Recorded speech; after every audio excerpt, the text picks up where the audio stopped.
Let's turn to, if we may, the latest in the reporting on the Biden scandal by the New York Post, and I want to talk about that first and foremost before we move to the response of the national left-wing media, which has been to suppress the story by Twitter, Facebook, to also suppress it, but in fact absolutely obliterate First Amendment rights of all Americans, because they would not permit that to be transmitted across their platforms.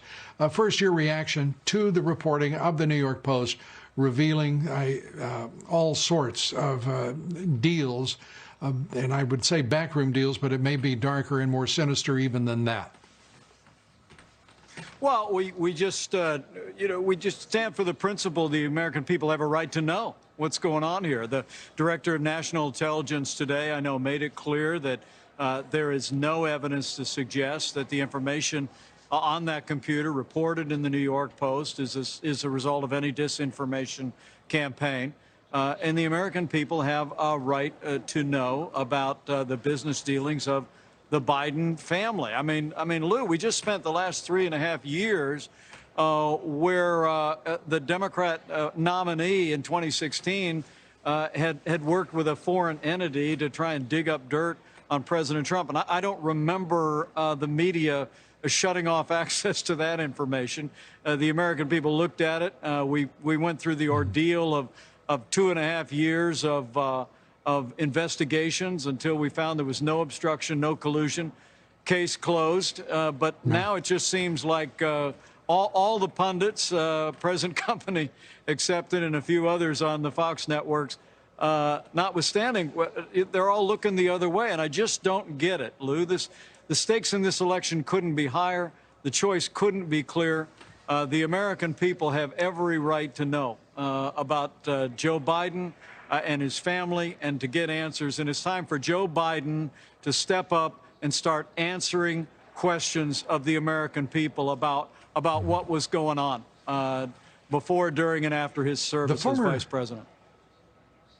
That big tech, social media, and the national corporate-owned left-wing media, Comcast, NBC, AT&T, CNN, Walt Disney Companies, ABC News, these entities, organizations have combined to attack the Trump administration, trying in league with the deep state, the radical Dems, and broadly the national left-wing media and academia, to destroy this president's agenda, and to overthrow this president. What are you going to do about what Twitter and Facebook? What is your government going to do here? Well, your point is so well taken. Look, the American people have a right to know what the truth is behind the allegations about Joe Biden and his family and foreign dealings.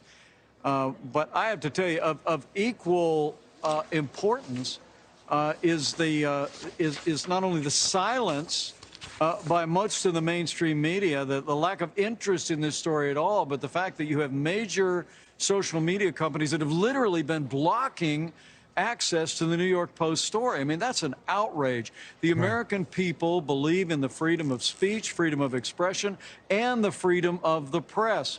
And President Trump and I are not going to allow big tech to block the truth.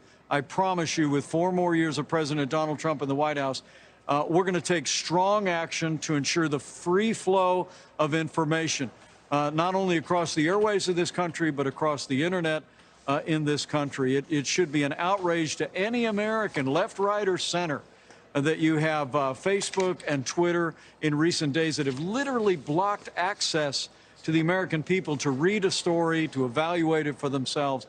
And I promise you, in the days ahead, we're going to ensure the American people's freedom of expression, freedom of speech, and a free and independent press is preserved in this nation for generations to come.